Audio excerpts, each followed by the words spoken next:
भवान् भीष्मश्च कर्णश्च कृपश्च समितिञ्जया अश्वत्थामा विकर्णश्च सौमदत्तिस्तथैव। इस सेना में सदा विजयी रहने वाले आप तथा भीष्म, कर्ण, कृपाचार्य, अश्वत्थामा, विकर्ण तथा सोमदत्त का पुत्र भूरिश्रव आदि महापराक्रमी योद्धा हैं जो युद्ध में सजा विजेता रहे हैं। अब द्रोणाचार्य महर्षि भरद्वाज के पुत्र थे।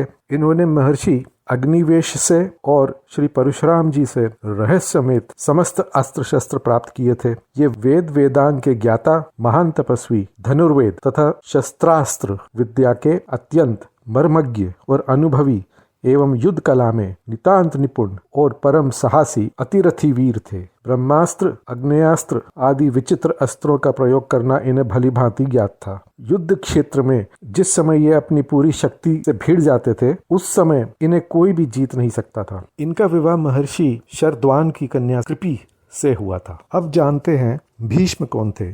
तो गंगा पुत्र भीष्म राजा शांतनु के पुत्र थे। भागीरथी गंगा जी से उनका जन्म हुआ था। वे द्यो नामक नवम वसु के अवतार थे। इनका पहला नाम देवव्रत था। इन्होंने सत्यवती के साथ अपने पिता का विवाह करवाने के लिए सत्यवती के पालन करता पिता के आज्ञा अनुसार पूर्ण युवावस्था में ही स्वयं जीवन भर कभी विवाह न करने तथा राज्यपद त्याग की भीषण प्रतिज्ञा कर ली थी। इसी भीषण प्रतिज्ञा के कारण इनका नाम भीष्म पड़ा। पिता के सुख के लिए इन्होंने प्रायः मनुष्य मात्र के परम लोभनीय स्त्री सुख और राज्य सुख का सर्वथा त्याग कर दिया। इससे प्रसन्न होकर इनके पिता शांतनु ने इन्हें यह वरदान दिया कि तुम्हारी इच्छा के बिना मृत्यु भी तुम्हें नहीं मार सकेगी।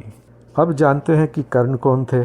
सूर्य पुत्र कर्ण कुंती के पुत्र थे। सूर्य देव के प्रभाव से कुंती की कुमारी अवस्था में ही इनका जन्म हो गया था। कुंती ने इन्हें पेटी में रखकर नदी में डाल दिया था, परंतु भाग्यवश इनकी मृत्यु नहीं हुई और बहते बहते वह पेटी हस्तिनापुर आ गई। अधिरथ नामक सूत इन्हें अपने घर ले गए और उनकी पत्नी राधा ने इनका पालन पोषण किया और उन्हीं के पुत्र माने जाने लगे। कवच और कुंडल रूपी धन के साथ इनका जन्म हुआ था, इसीलिए अधिरथ ने इनका नाम वसुसेन रखा था। इन्होंने द्रोणाचार्य और परशुराम जी से शस्त्र विद्या सीखी थी। ये शास्त्र और शस्त्र दोनों के ही बड़े पंडित और अनुभवी थे। शस्त्र विद्या और युद्ध कला में ये अर्जुन के समान थे। दुर्योधन ने इन्हें अंग देश का राजा बना दिया था। दुर्योधन के साथ इनकी प्रगाढ़ मैत्री थी और ये तन मन से सदा उनके हित चिंतन में लगे रहते थे। अब जानते हैं कृपाचार्य कौन थे। तो कृपाचार्य गौतम वंशी महर्षि शरद्वान के पुत्र थे। ये धनुर्विद्या के बड़े पारदर्शी और अनुभवी थे। इनकी बहन का नाम कृपि था। महाराज शांतनु ने कृपा करके इन्हें पाला था, इसीलिए इनका नाम कृपा और इनकी बहन का नाम कृपि हुआ। ये वेद शास्त्र के ज्ञाता, धर्मात्मा तथा सद्गुणों से संपन्न सदाचारी पुरुष थे।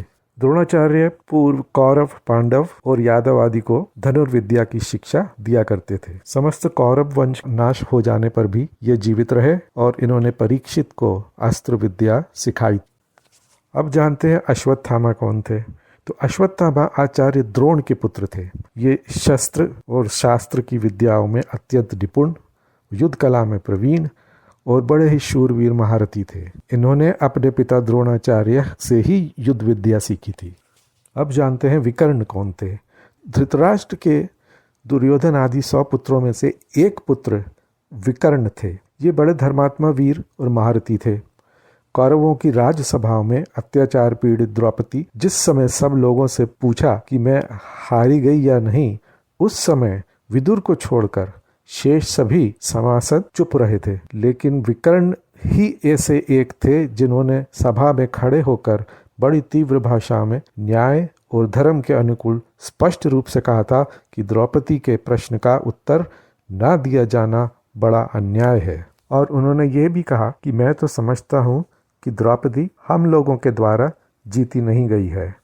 अब जानते हैं सोमदत्ती कौन थे। तो सोमदत्त के पुत्र भूरिश्रवा को सोमदत्ती भी कहा जाता था। ये शांतनु के बड़े भाई बाहिरी के पौत्र थे और ये बड़े ही धर्मात्मा और युद्ध कलाओं में कुशल और शूरवीर महारथी थे। इन्होंने बड़ी बड़ी दक्षिणा वाले अनेक यज्ञ किए थे। ये महाभारत युद्ध में सात्यकी के हाथ से मारे गए।